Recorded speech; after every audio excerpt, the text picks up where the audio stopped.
I have wrestled with an alligator. I done tussled with a whale. I done handcuffed lightning, throw thunder in jail. That's bad. Only last week, I...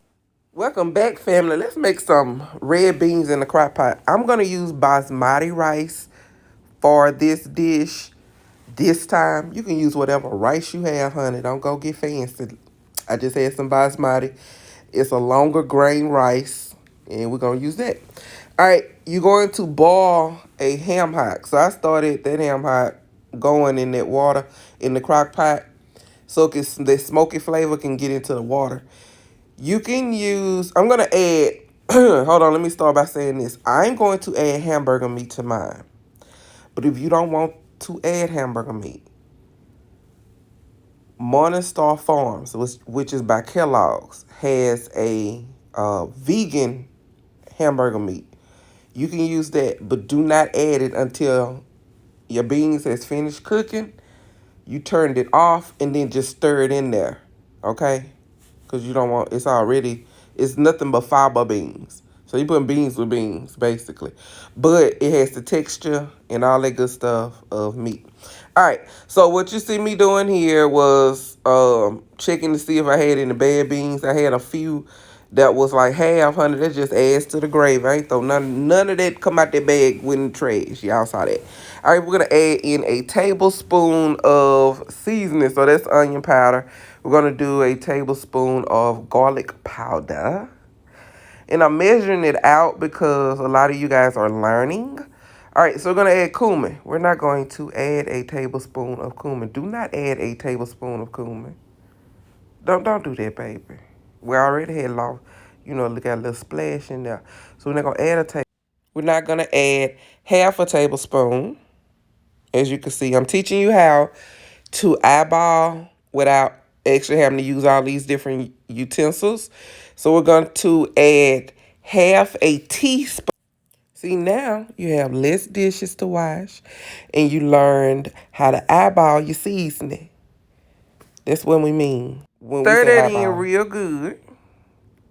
Then we're going to add, later on, our other seasoning.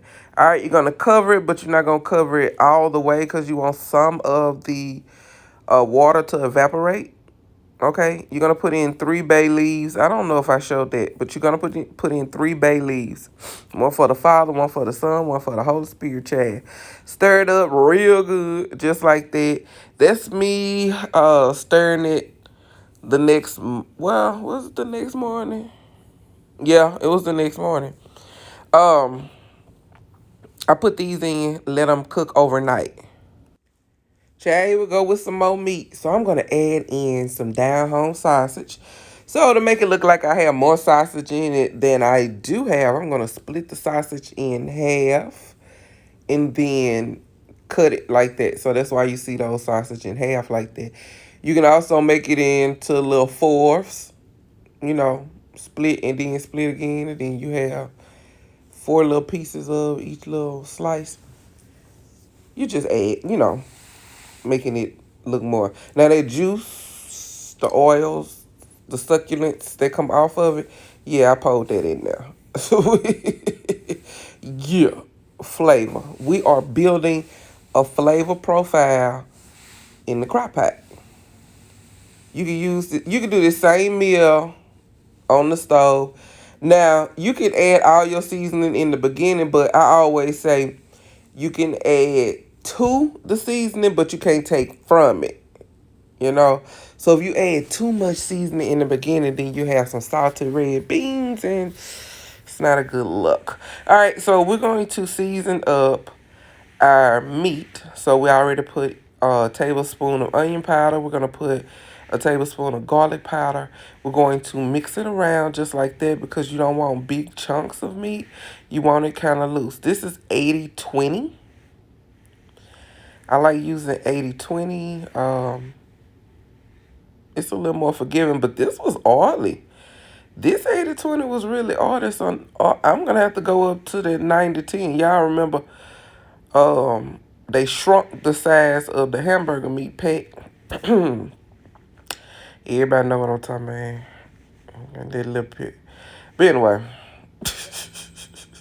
I had to get that little square pack of hamburger meat. But look at all that oil. That's weird, right? So anyway, we're going to scoot that on over in there. And as you can see, I have not turned the red beans off. I just let them keep going. I have stirred my meat in. And bay leaves are doing what they do. Look how pretty that is. All right, let's taste these things. They're gonna need I know they need some flavor because we didn't put a whole lot of seasoning in there. And y'all did see the Raes. So I'm putting a little bit more Raes in there. I'm gonna add some dark chili powder. Hold on, I need a sip of water. Ooh, that's good. I'm gonna put some kicking chicken. Y'all remember kicking to the chicken? Pull out that kicking chicken. This is elevating the flavor. And see, your gravy is starting to form really well. Look, I'm tasting it. I already done had them, Chad. So good. These red beans so good. Anyway, how y'all doing? Why are we staring at some beans? How your mama and them, your dad and them, your aunt and them, your cousin and them? How are you? Check in on yourself, Chad. Always check in on yourself, Chad. Look here. I got another YouTube channel, Stacy the Entrepreneur, and it's me traveling around and eating at different places, testing out their food and giving it a review. And also me designing and also me just living. I'm an entrepreneur. All right. Stay abundantly blessed. Thank you for spending some time with me. I love you guys, but it's important that you love yourselves. And please know that God loves you. Your ancestors love you. Your archangels love you. The angelic forces love you. You are loved, honey. Thank you for over 9,000 fam subscribers. I am so excited for the growth. Let's keep growing. Love you guys.